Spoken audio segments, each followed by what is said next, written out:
My brother, Mark, used to date my fiancée, Jen, a year ago. They dated back in August 2022 for a month before he broke it off because he was bored. I was in a different state at the time and had no idea who Jen was until I met her. Jen and I met at a bar when I moved back in October and hit it off really well. We met up a few times before making it official. Fast forward to December, I brought her up to my family and proposed they meet her at Christmas. My parents asked to see pictures, and when Mark saw it, he blew up, calling me a bad brother for dating his ex and demanded I break it off. I refused. Jen confirmed they dated and explained their breakup. It took a few weeks, but eventually, Mark stopped bringing it up, and I thought he was over it. On Jen's birthday this year, I took her out with both our families and her closest friends and asked her to marry me. Mark flipped out again, but I and my sisters immediately shut it down. The incident happened this past weekend. Mark had been quiet for 2 months, and I figured he went low contact with me, which was fine. Then he invited us for family dinner at his apartment. The dinner was nice, and we moved to the living room to talk. About 30 minutes into the conversation, Mark stood up, made a speech, got on one knee, and proposed to Jen with a cheap ring. Jen was confused and uncomfortable, demanding he put it away and stand up. My dad tried to grab Mark, but I got to him first and punched him. He said something about wanting to show me Jen wasn't really into me and just wanted to get back at him. Before it got worse, my parents rushed me out and promised to talk to him. It's been a few days since, and I'm still pissed off. I'm scared Jen might have second thoughts about marrying me because of this. Any advice? Now for a few important comments. One commenter advised not to give in to "but he's family" comments. OP replied that thankfully he hasn't heard much of that, aside from his mom and a few aunts.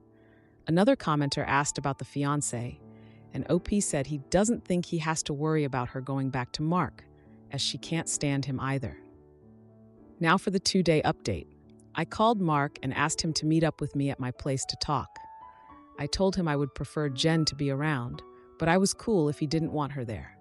He agreed, and we met around noon. It was quiet for a few minutes before I started the conversation. I apologized for not warning him about proposing to Jen and for hitting him. He said it was whatever, but appreciated the apology. I told him what Jen had said about their relationship and breakup, and asked him to confirm if it was true, saying his reaction has been extreme. He confirmed they only dated for a few weeks, and he broke up with her. Jen asked if he was acting like this because he still had feelings or regrets. He admitted he thought she was more attractive now, but had no feelings or regrets. He said he didn't like seeing a girl he dated with his older brother, and as a man, I shouldn't have pursued his ex. I reminded him I had no idea they dated, so it wasn't conscious. He shrugged it off, saying it didn't matter, and I should have broken it off. He was adamant that if roles were reversed, he would have done the same, which I doubt. I asked him why he proposed to her if he didn't have any lingering feelings. Basically, he was talking about it to one of his buddies who was around when Mark and Jen dated, and the guy put the idea in his head that maybe Jen knew from the start that we were related and was doing this to get back at him, considering Jen had been hung up on him after they ended. He and his friend thought it would be a good idea to test it and see if they were right. So he came up with the idea to propose and see if she dumped me for him. Jen asked him to elaborate on why he thought she was hung up on him, and he told her that he heard she was asking about him following the breakup and still hanging out at the places they used to go to. So it was a valid assumption. Then for her to pop up randomly with his brother affirmed his suspicions. Jen told him she'd only asked about him once following the breakup, and she'd been hanging out at those places with friends before they started dating. And she wouldn't avoid them because of a breakup. She also told him she was offended at the idea that she would go as low as to pursue me just to get back at him. He shrugged and gave her a half-assed apology, but said she had to see it from his point of view. He asked her if she really didn't know, and she told him that she didn't see the resemblance in us until we were in the same room and we act nothing alike, so it never crossed her mind. And he said, okay. That pretty much wrapped up the conversation. He did tell me before he left that I could take back his invite to the wedding because he can't bring himself to support our relationship, knowing he used to date her. I told him he didn't have to worry about that, as he was most likely going to be uninvited anyway. It's been a few hours since our talk, and I do feel better. My parents aren't too happy about him being uninvited, but they understood that it was a mutual decision and probably for the best. My sisters told me they knew he didn't have a good reason for being a jerk, and they don't blame me for not wanting him at the wedding. As of now, I'm going to limit contact with Mark, and I doubt he'll reach out to me anytime soon either. Now for a few comments. When asked why she didn't know of the family, OP explained that they hadn't discussed his family much in the beginning of their relationship. He left home to get away from them, his parents specifically, and started reconciling at his sister's request when he decided to move back home. He was open about not being close with them when Jen asked, and she was okay with being left in the dark considering the circumstances. Now for the 2 and 3 month updates. I couldn't post this to the same forum, so I'm posting this directly to my profile in case anyone is interested in an update. It's been a while since I've posted, but a few things have happened since my last talk with Mark. So I've been low contact with Mark since our last conversation. I haven't called him, and he hasn't called me, and our only interactions have been in family settings. As it stands, my mom is now upset that Mark is still uninvited from my wedding. It started with a comment made during my younger sister Sophie's birthday. Her boyfriend of, I think, 4 years proposed to her at the end of the night, and we sat around talking about what she envisioned for her dream wedding. She talked a bit about wanting a destination wedding and her ideas for the cake and dress.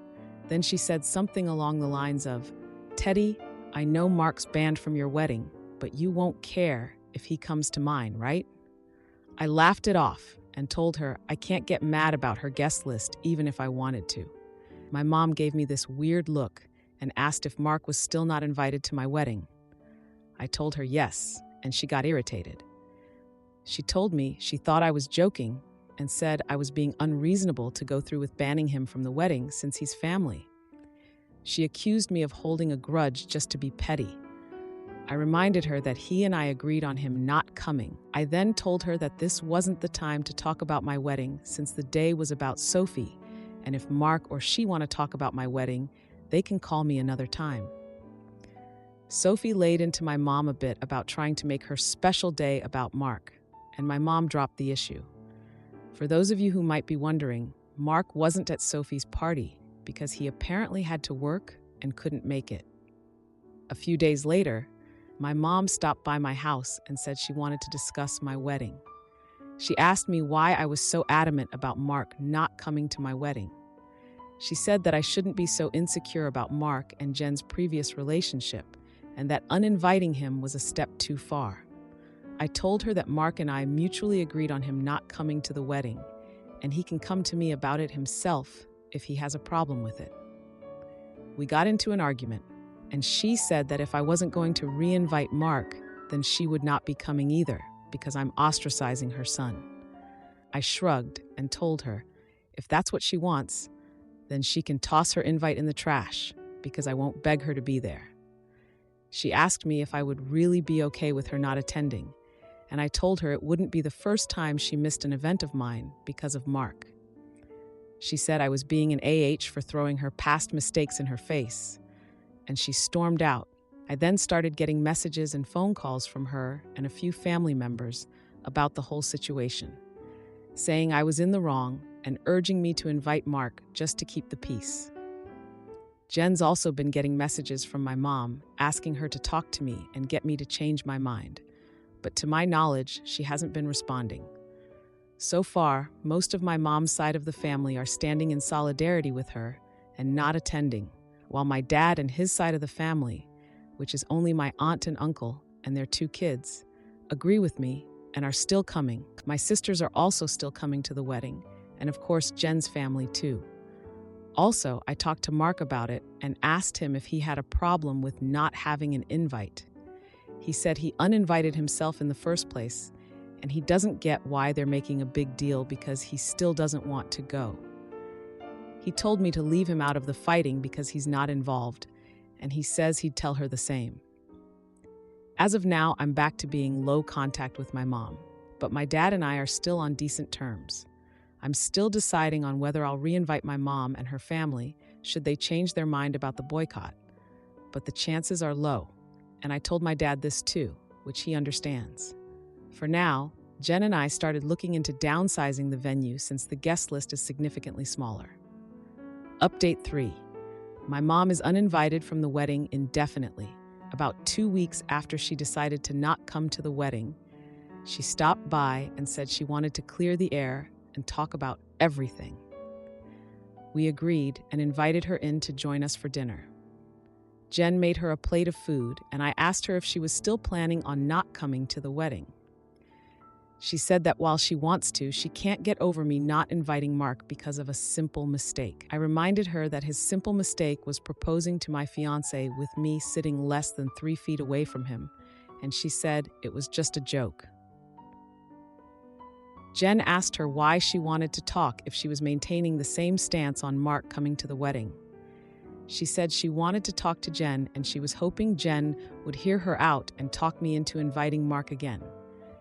She apparently assumed I was at work and she'd be able to catch her alone. Jen politely told her that she understood her thought process, but she wouldn't have had that conversation anyway without me present, since this is about my brother. My mom made a comment somewhere in the lines of Jen being spineless and unable to have a conversation without me thinking for her, which started a pretty heated back and forth between the three of us before Jen told her to get out. She got up and started walking towards the door, and my mom followed her, still screaming at her. By this point, she's yelling about her tearing our family apart. While Jen was unlocking the front door, my mom grabbed her hair and pulled her to the ground, still screaming. She hit her and tried to claw her face, and I dragged her off of her and threw her outside. She banged on the door for a few minutes while I made sure Jen was okay before she left, and called the both of us repeatedly. When I was sure Jen was okay, I texted my mom and told her not to bother reaching out again because we'll never speak to her again. I called my dad and sisters and told them what happened too. My dad was surprised and tried to make excuses, saying she'd been stressed about this whole situation for a while. My sisters say they knew she'd snap eventually since she's always been a crazy bi, and they said they'd come make sure Jen is okay. I asked Jen if she wanted to press charges, but she declined and said she only wanted to cut contact with her for good. I told that part was obvious, but she should still talk to the police since she was physically attacked, but she doesn't want my mom to get arrested. My sisters and Jen's mom came by to comfort her, thankfully, so she's doing okay. My mom is blocked on everything until Jen says otherwise. I genuinely don't know what to do now. Jen doesn't want to go to the police because she'd feel guilty having her arrested over this. But my sisters and I want to convince her to, and I'd at least want documentation in case something happens in the future. Now for a few important comments. One commenter said, "All of this could have been avoided if Mark had sat down with your mom and taken responsibility." The response was, "He absolutely could, but I don't think he knows what accountability means. I really do believe he thinks he has nothing to do with our mom's actions. And I don't think anything I say will be enough to convince him that everything she does is for him and her own selfish gain." In response to a suggestion to press charges, the reply was, "Jen is still against formal charges. But after reading some of your comments with me and a long talk about how this could escalate, she agreed to have it documented with the police, just in case. She wants to talk to my dad about possibly getting her back in therapy or some kind of treatment for her erratic behavior. And of course, we are moving forward with going no contact." Now, some background on the relationship with my parents. Some people were asking questions about my mom and my decision not to be open with Jen about my relationship with my parents. I figure I could give some background on why we're so strained. Like some of you said, Mark was the golden child. Mark was my mom's baby boy, and she didn't do much to try and hide it. They didn't spend much time with my sisters, and I like normal parents did with their kids unless they had to. But they'd spend time with Mark as often as possible, like taking him out shopping while we stayed with a sitter, or bringing him home his favorite food and toys from the store when they'd shop alone. He usually got better things compared to the rest of us, like new expensive clothes, while ours were thrifted, or new toys just for him compared to old toys we had to share with each other. If my sisters and I got gifts, they were for us to share, but my mom made it pretty clear that Mark's things were only for him and we shouldn't touch it. When Mark would screw up, I'd get punished for not being a good role model and showing him the proper way to behave. For example, Mark went through a phase of breaking his toys, and I got the beating because obviously he learned that behavior from me. When he was 8, Mark got in trouble at school for trying to push a kid down the stairs. I was grounded for 2 weeks and told to apologize to the kid for not teaching my brother right. When I turned 13, I pushed for my parents to start giving me an allowance. They agreed as long as I did household chores like mowing the lawn, taking out the trash, raking leaves, etc. It was usually somewhere around $25 a week to help me start saving. Mark saw that I was getting money, and he begged my parents for an allowance too. Instead of making him work, $10 of my allowance money was given to him each week because we were doing such a good job with our chores that he never touched. Whenever I asked him to help, he'd tell me it's not his job to do chores, so why should he bother? It was around this time that I started really distancing myself from my brother. By the time I entered high school, we only talked to each other when we needed small favors or when we absolutely had to.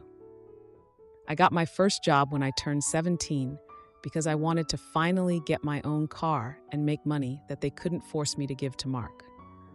My oldest sister Maggie helped me start my own bank account and showed me how to properly budget and save my money. I got my first car at 18 after all of my hard work. When Mark got his license, my parents asked me to let him use my car to get around and for extra practice behind the wheel. Reluctantly, I agreed, and for a while the arrangement was fine. Mark used my car when I didn't need it and helped maintain it pretty well.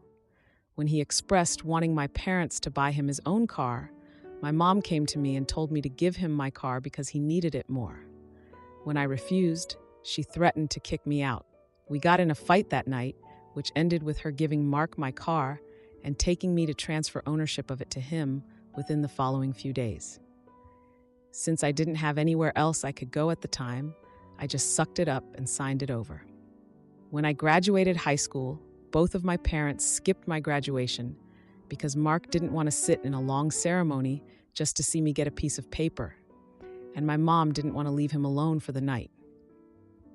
So I only had the support of my sisters and my aunt and uncle who wanted to take me out. They ended up having to bring me home at my parents' request because they made me dinner to make it up to me. It was a dinner I couldn't eat because my mom put shrimp and chicken on the same serving dish, and I'm allergic to shellfish. My first year out of high school, I worked 2 jobs to buy myself another car, and at the start of the new school year, I moved away for college and cut contact with them. They, mostly my mom, tried to reach out for the first few months via social media and Sophie, but I never responded, and I told Sophie she would be cut off too if she kept trying. When she couldn't get to me through Sophie, she tried going through my older sister Charlotte, and a few times through Maggie and Mark until I threatened to file a restraining order for harassment. It was a bluff because I had no idea how to do it, but it managed to scare her off, and the most I got from her was happy holiday texts over the years.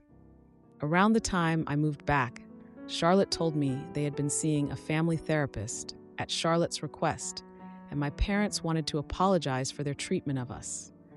I was hesitant, but I agreed as long as they would be genuine, and the reconciliation process started when I moved back home. That doesn't even scratch the surface of everything they put me through, and it took a lot for me to even begin to let them back into my life. When I met Jen, I wasn't sure where my relationship with her was going or where my relationship with my parents was going. I didn't want to mention my family at all, mostly because I was ready to cut contact again if I needed to. Jen was understanding of it being a sore subject and didn't press for more. I hope this helps shed some light on some of the questions I'd been seeing pop up. Now for a few comments. One commenter asked why reconciliation didn't depend on them reimbursing him for the car. The response was, getting reimbursement for the car wasn't a hill I was willing to die on since the damage was already done. Even now, it's hard to believe Mark was the favorite. There wasn't anything really special about him. I don't mean that as an insult either. He was just a regular kid. My parents weren't having fertility issues. He wasn't a miracle, wasn't a meal ticket. They weren't having marital problems and using a baby as a Band-Aid. He was just born, and they decided to love him more than us. And believe me, they didn't think this was normal. They just have a soft spot for our parents because they're our parents, and they believe they have redeeming qualities. Another commenter asked, "You sure you're not adopted?" The response was, "I'm biological." Unfortunately, they couldn't deny me even if they wanted to. Haha.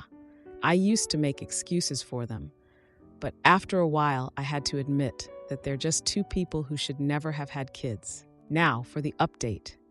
I want to thank everyone who's taken the time to give me advice on what to do going forward and all the kind messages and comments I've gotten over the past few days, weeks. Jen and I have read the comments together and everything is appreciated.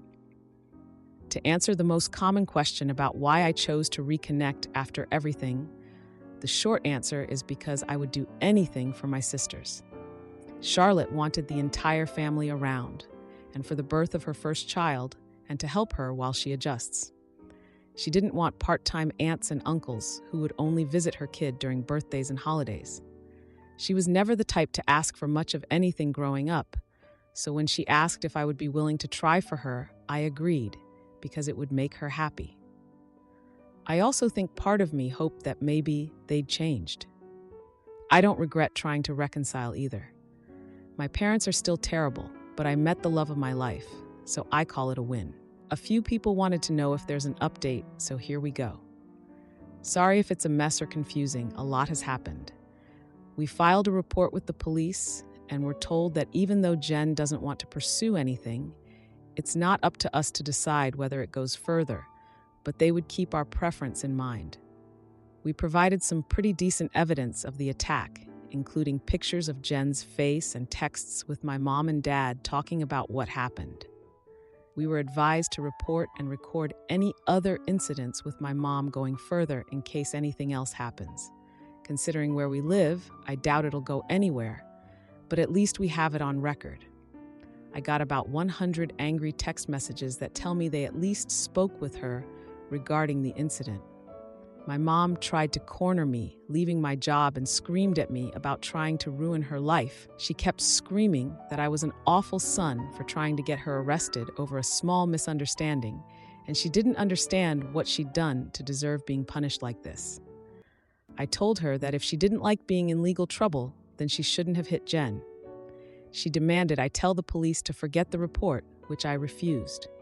I told her exactly what the officer said about it being out of my hands. She had a tantrum in the parking lot and hit me a few times, just on the chest and arm, before security intervened and dragged her off the property. I had to talk to my boss about the incident. Luckily, she was understanding of everything going on after I explained what was happening. When I got home, I told Jen what happened. She was upset and asked that we discuss the plan with my family moving forward. It was a long talk, but we took the advice of some Redditors and decided to go completely no contact with my family, aside from my sisters. We agreed that having them in my life is adding unnecessary stress for the both of us, and we aren't even married yet.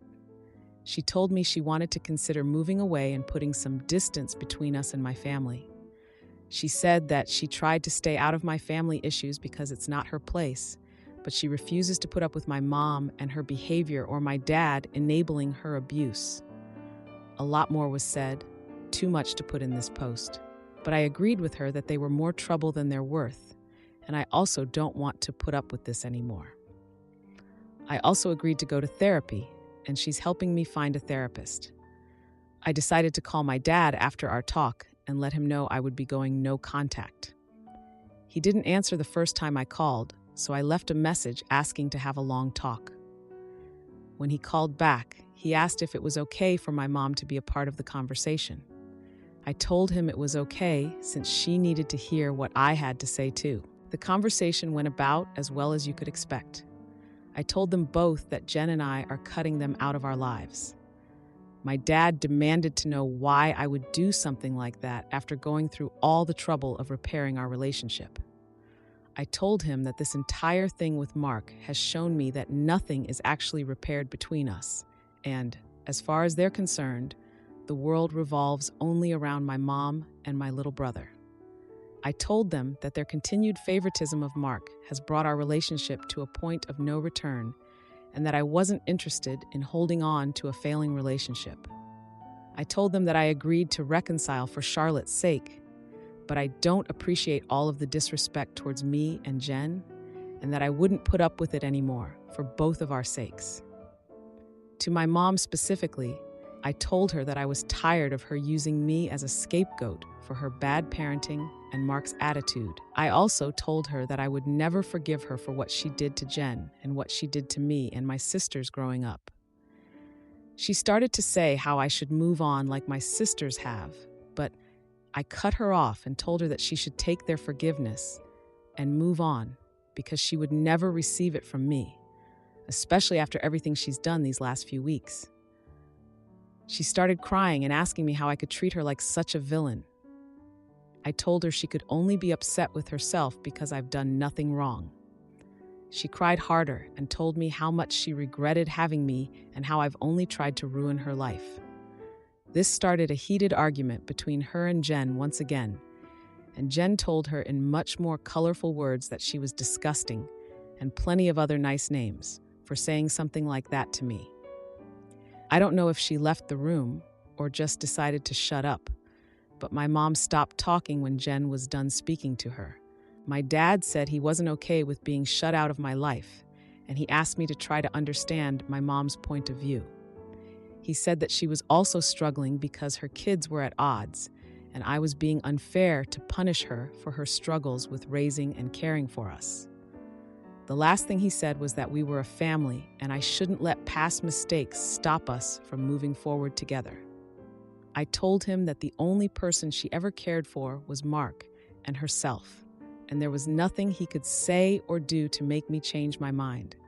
I told him that it was up to him whether to keep my number, but I would be blocking him and my mom everywhere, and I wouldn't be reaching out again. Then I hung up.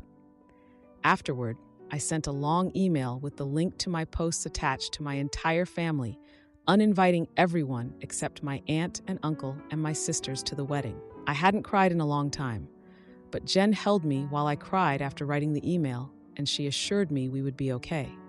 My sisters also reached out to me after reading the email. I apologized to Charlotte for not being able to continue reconciling like she wanted, but she told me it was okay, and it's not my fault I had to cut them off again. The response from my family has been pretty mixed. Some are angry I aired out family issues on a public internet forum, while others are pissed at my parents because they never knew it was this bad. The last person I talked to about everything was Mark. He asked if I was cutting him off too, and I told him I wasn't, but I wouldn't be going out of my way to reach out to him either. He didn't argue and just wished me the best with the wedding, and we haven't spoken since. Right now, Jen and I are looking for a new place to stay. The plan is to move closer to Jen's brother. He lives about 3 hours from where we are now, and Jen and I like the city he's in. I spoke to my boss about transferring, and Jen is looking into the option of working 100% remotely or possibly finding a new job. And once again, our venue's changed. Since the guest list is significantly smaller, my FBIL is considering letting us use his lake house for our wedding. I don't plan to post any more about this unless the sky falls, at least not until the wedding, because I want to move on with life. But I'll try to answer any questions some of you might have. Thanks, and happy holidays. Now for a few comments. One commenter mentioned, "Your mom might try to figure out where you moved to." In response, I said, "Aha, I'm already anticipating the aftermath of moving. She's going to follow us when we move because that's the kind of crazy she is. When she doesn't get her way, she becomes obsessive until she's forced to stop. I spoke with a lawyer friend of mine to see about a possible restraining order to stop her before she starts. Another commenter asked, "Did Mom read the comments?" I replied, "According to Sophie, she's read a lot of them and doesn't think Reddit strangers have the right to tell her she's a bad person. Lol. I don't think there's any amending left in me. Wish them the best. Just as far from me and my family as possible." Now for the 10-month update. Hey everyone, it's been a minute since I posted here.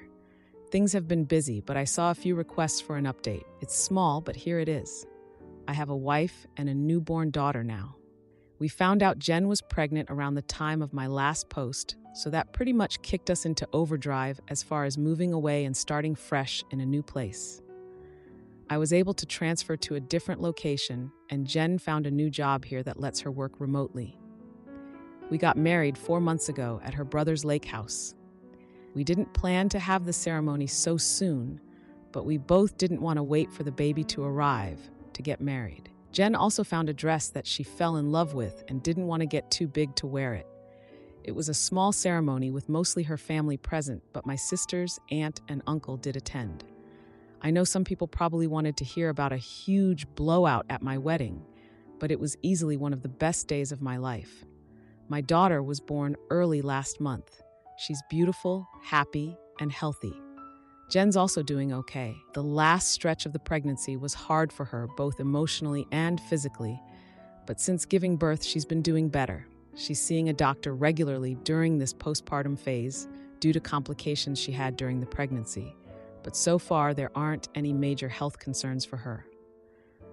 Besides complaining about the doctor visits, I don't think I've seen a frown on her face since we've brought our daughter home. As for my parents, I haven't heard from my dad, but my mom did reach out a few days after the wedding. Apparently, my uncle sent them some of the photos they took at the wedding. My mom made a fake Facebook page and started spamming Jen and I with angry messages about excluding her from both the wedding and from Jen's pregnancy.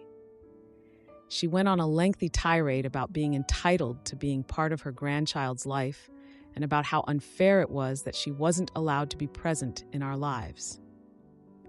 She asked to come visit us, demanded we visit her, and even asked to be in the delivery room, all of which was quickly shut down by me. I screenshot everything and emailed it to myself in case I'd need it for a PO in the future, then I blocked her. I haven't heard from her since, but I know she's been harassing my sisters to get us to talk to her. I don't know what, if anything, they're doing about it, but I did make it clear that we have nothing to talk about with her. For everyone wondering if Mark and I have been in contact, the answer is yes. He called after we came back from our honeymoon and congratulated us on the wedding and pregnancy. We did have a long talk about everything that happened. I won't go into detail, but we both got to say a lot, and he did offer both me and Jen what feels like a sincere apology for what he did. We've been texting a bit here and there since we talked. It's mostly just small talk and life updates, but he did invite me to have a drink with him next time I'm in town. I don't know if I'll accept it, but I told him I'd think about it. Thanks everyone for the support and well wishes you've all given us. Sorry if this update was all over the place. Just to clear it up before anyone asks, Mark doesn't know where I live and likely won't know in the future. If he chooses to give updates about my life to my parents, that's his choice.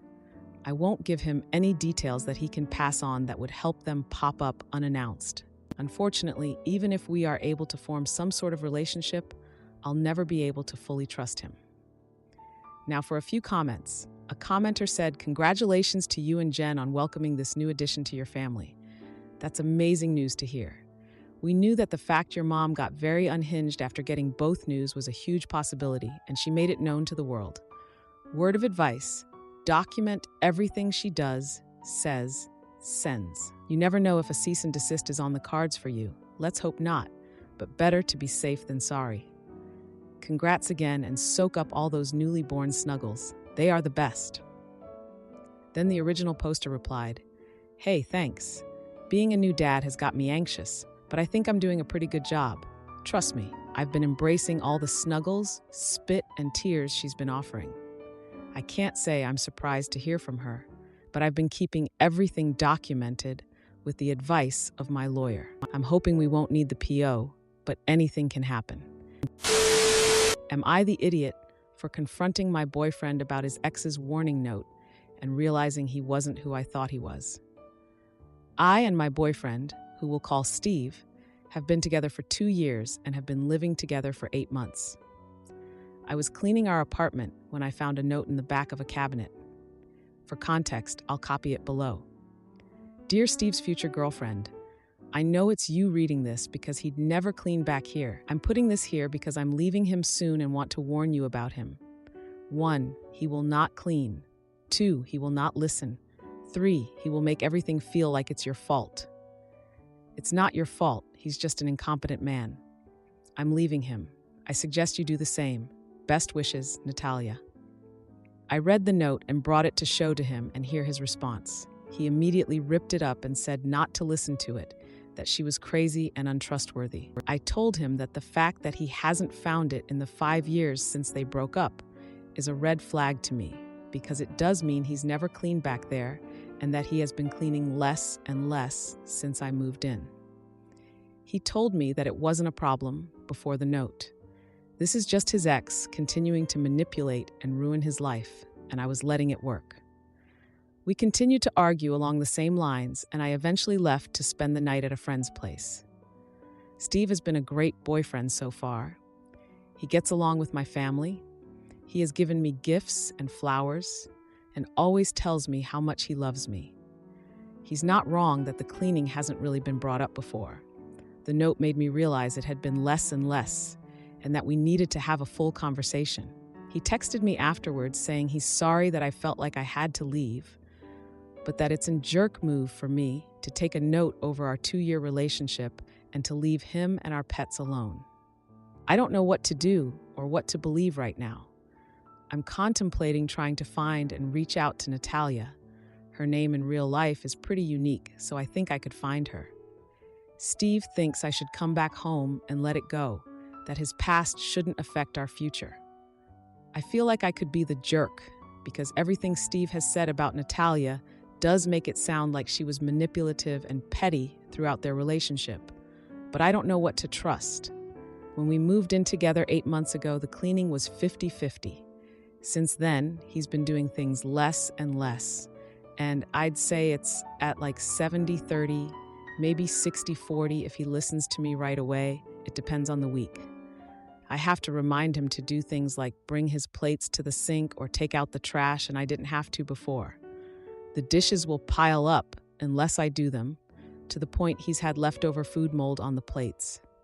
I'm not a confrontational person, so I was just asking him to fix it when it came up. The note made me reflect on it more and try to have an actual full conversation, and I will say I didn't feel listened to when I talked to him about it. I tried to use the note to start a conversation about cleaning, and he got so stuck on that I was listening to his ex instead of him, that he wouldn't listen to what I think are valid concerns. He thinks I'm letting the note have confirmation bias, so no matter what he says, I'll think he's in the wrong. Also, I didn't leave him permanently. This all happened yesterday, and I only spent one night at a friend's because I didn't feel like our conversation was going anywhere last night, and he wouldn't let me sleep until I let it go. I'm going back today and wanted to get advice and feedback before I do. I appreciate all these comments with advice. I'm heading back to our place now. My plan is to first apologize for immediately bringing him the note without thinking of his feelings, and validate that it's hard to have an ex's message found. That being said, you're all right that I've been letting the cleaning stuff get away. I don't want to be in a relationship where I have to ask him repeatedly to clean. It was pointed out to me that he should have cleaned the shelves during his move from his ex's place. The fact that it hasn't been touched in 5 years is forcing me to take the note seriously. I don't want to throw away 2 years, so I am going to ask him to come up with some clear cleaning expectations with me and designated chores. I will make it clear that cleaning is absolutely a deal breaker for me, It's his decision on how he wants to respond. I'll try to update you all. Again, thank you so much for the advice. Now for the update. I followed your advice from the last post and tried to have a calm discussion with Steve. When I apologized for confronting him with the note, he seemed to take that as an admission of guilt and refused to listen to anything else. I had come up with a list of specific instances of not cleaning, like many of you suggested, and he said I was using lists just like his manipulative ex did. So yeah, the crazy ex thing you all said was a red flag was definitely true. When I realized the conversation wasn't going anywhere, he even tried to block me from leaving. That's when I knew it was done and left immediately. 2 years down the drain, but I'm glad I had the wake-up call before it was too late. I will let him cool off and then will ask my brother to come with me to grab my things while he's not there. He has a strict work schedule, so I think it'll work out. I am planning on leaving a note there, but probably a little longer with the advice to not show it to him. I'm leaving it in the exact same place, so if he doesn't learn his lesson about cleaning, it'll come to haunt him. All he has to do is clean. The biggest surprise out of all of this is that I didn't reach out to Natalia. She reached out to me. Apparently, he borrowed his friend's phone to call her, screaming that she's ruining his life still. The fact that she blocked him and he still had her number memorized just further confirms he was the crazy ex, not her. Natalia found me on social media and wanted to make sure I was okay, and was especially concerned that he'd gaslight me like he tried with her. I thanked her for leaving me the note and saving me time. We scheduled coffee for Thursday afternoon. I wanted to thank you all again for the advice, especially the person who posted the Love is Respect website. I took the healthy relationship quiz after our conversation, and it wasn't great. You called out how he was weaning me into an unhealthy relationship so well. For now, my friend said I can stay until I find a new place. I have emergency savings and a decent job, so I'm in a privileged place when it comes to this messy breakup, and I'm just trying to feel grateful for that. Now for a relevant comment. So, what is your experience with number 2 and number 3 of Natalia's note? Did you see some truth in her words there with your own past experiences with Steve? He does listen to me, I think. Like when he gets me flowers, he knows my favorite. We have some hobbies in common and love to talk about them. I feel like the most he's not listened is in this situation because he refused to get past the fact that I'm listening to his ex over him. That being said, since we moved in together, I do feel like he's putting in less effort when it comes to starting conversations or initiating quality time. To the third point, this is hard for me to answer. I think I can be a people pleaser and tend to think things are my fault anyway. But he's never directly said, that's your fault when it comes to conflict. Now, addressing the issues with her boyfriend's cleaning after showing him the note. Thank you for your feedback. I'm looking for a balanced perspective, so I appreciate this comment. I did have an issue with his lack of cleaning and have asked him repeatedly to clean up after himself, and it hasn't really improved.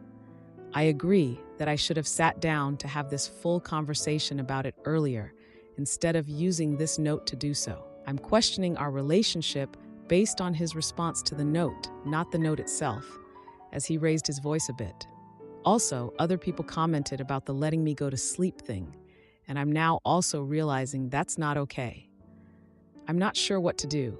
I go back to our place in an hour, and am trying to come up with ideas for the conversation. I agree, I should apologize for immediately bringing him the note and trying to talk about the cleaning instead of comforting him that someone in his past was playing games. Now for the update. As you can tell by my original post, I like to do things right away. It was definitely a mistake to bring him the note right away, but doing the things I did this morning right away was not a mistake, as it allowed me to save my pets. First, I want to respond to the comments saying I broke up a 2-year relationship over a note and chores. No. I broke up a 2-year relationship because when I tried to come up with solutions to an unequal situation, his response was to yell and try to convince me there was no problem except me. The final straw was when he physically blocked me from leaving the house after he was screaming at me. That is not okay, and no one should stay with a man who responds to conflict like that. The actual update. I wound up texting the post to Natalia last night, and she thought it was great. She, like some of you, asked me about the pets. For context, one of the things Steve and I connected on was our love for little creatures. It's why I thought he was such a great guy, because if he could take such intricate care of his lizard, he could do the same with me. I was very wrong. He has one lizard he bought before me, and then we bought 2 frogs together. I have a snake I brought with me when I moved in. I was planning on waiting until he cooled down to go grab my things and the frogs and snake, thinking he would never hurt them. But Natalia changed my mind. She said he could get destructive when he's mad and was concerned about the safety of my little guys. I immediately knew I couldn't wait until later this week and reached out for a meeting with the landlord for early this morning. I wound up FaceTiming with Natalia last night, and we had a long discussion. Natalia is a lawyer and told me that in our state, landlords are required to let me get out of the lease I signed in cases of domestic violence. She also told me that his yelling, gaslighting, and refusing to let me leave are all types of abuse. It's definitely hard for me to sit with that, but the Love is Respect relationship quiz helped me also realize that a bit more last night. Apparently his constant messaging and control over what I wore and when were signs of abuse too. Anyway, this morning Natalia volunteered to come talk to the landlord with me alongside my brother. As soon as he heard the word lawyer, he was on top of it and said I could break the lease, but would still have to pay for all of August, even though I'm leaving 3 days early. I felt like that was fair. He also messaged Steve to say the apartment needed to be empty for emergency maintenance all day today so I could pack my things. Steve messaged back that he was at work all day and wouldn't be home until 6 p.m. When I got into the apartment, it was a mess. He had broken my dishes that I had brought with me on the ground and left the shards laying about. My clothes were ripped up and scattered around our room. It was disgusting and heartbreaking. He left his lizard alone, but opened the tank doors for our frogs and my snake. Luckily, the frogs were still chilling in their enclosure, but my snake had gotten loose. This made me the most mad, as she could have gotten cut on the broken plates. I feel so fortunate that she was just hiding in the closet corner, and I was able to pack her up safely in her enclosure again. All my things are packed, and I'm writing this as my brother drives me back to my friend's house right now. Natalia told me that she actually left 3 notes, one in the cabinet, one on the underside of the vacuum, and one in the crumb catcher of the toaster. While we were there, we checked to see if the notes were still there.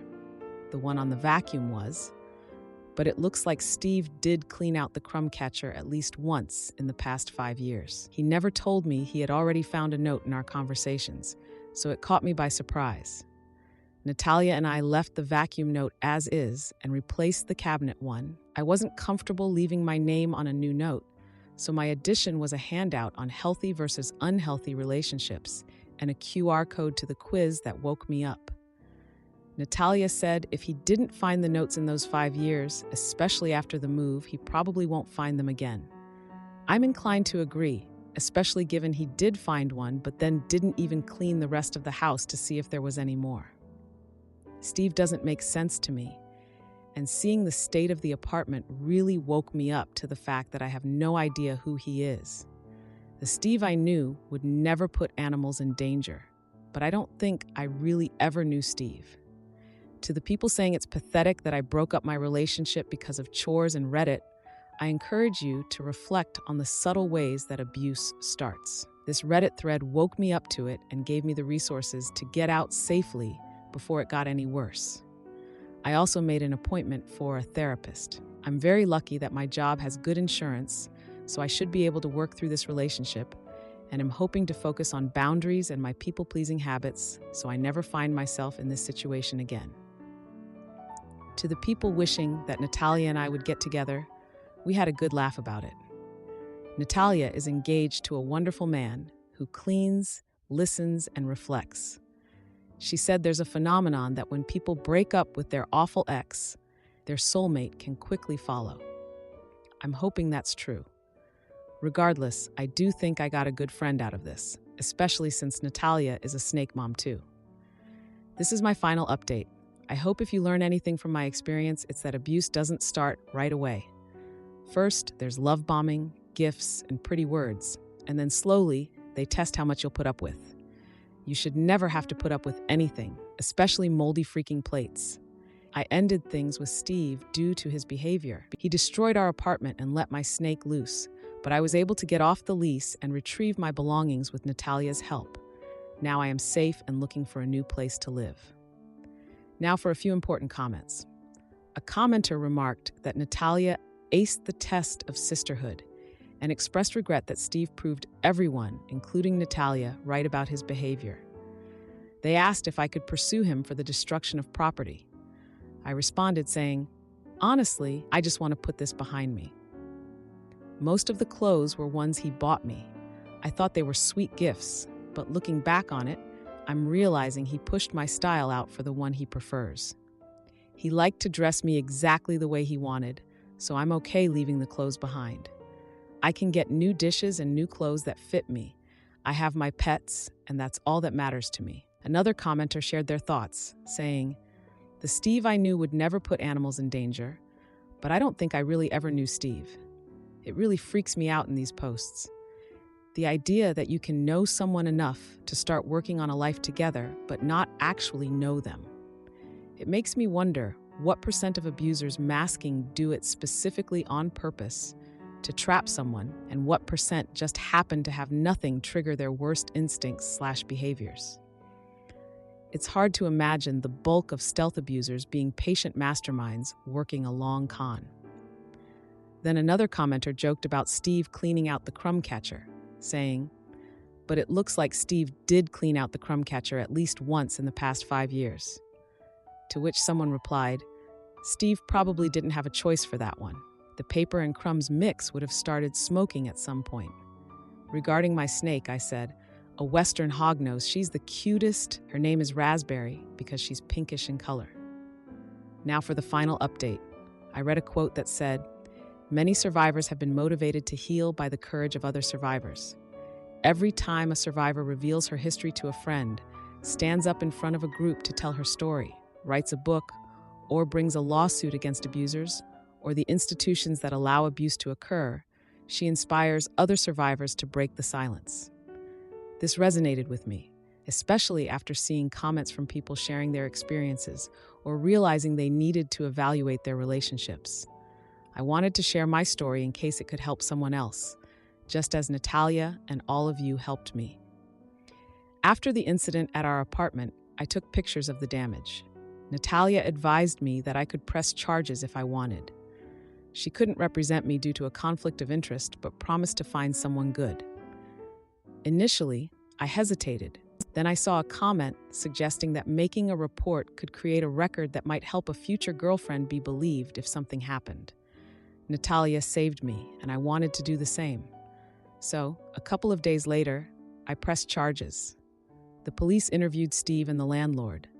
The destroyed apartment, combined with police involvement, was enough for the landlord to evict him.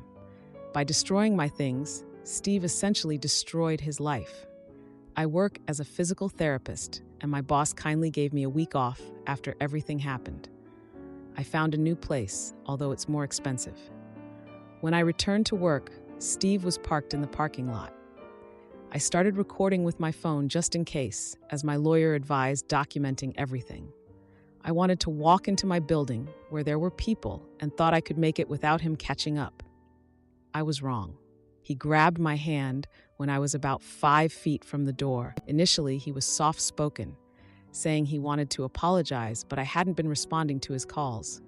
I told him we were done, to leave me alone, and tried to free my hand. That angered him, and he pulled me tighter, yelling that I ruined his life and owed him. A coworker came out at the commotion. He's a big guy, much taller than Steve, who immediately backed off. I told Steve to leave and not bother me again, and he left. The video of the incident, plus security camera footage of him waiting in the parking lot when he knew my shift started, was enough for my lawyer to get a restraining order. He's left me alone since, took a plea deal, and doesn't know where my new place is. so I think I'm finally in the clear. I didn't want to post until everything was settled. I'm doing better now.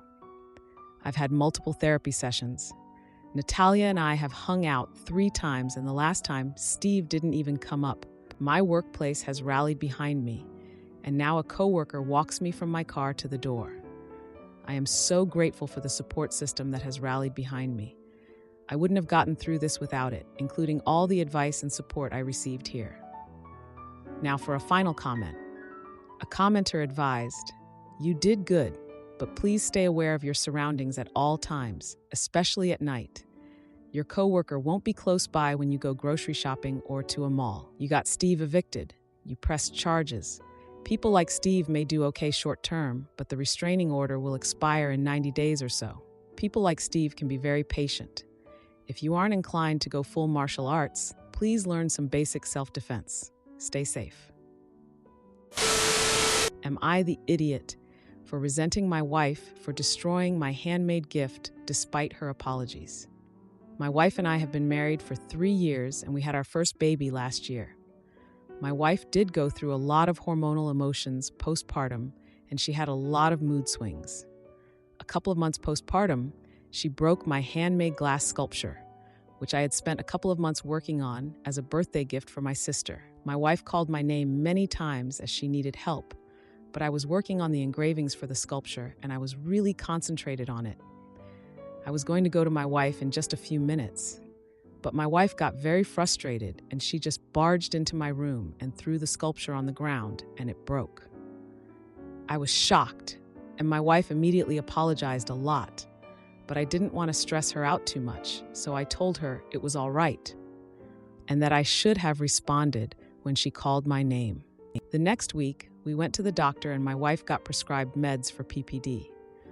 My wife's mood instantly shifted a lot after she started taking those meds.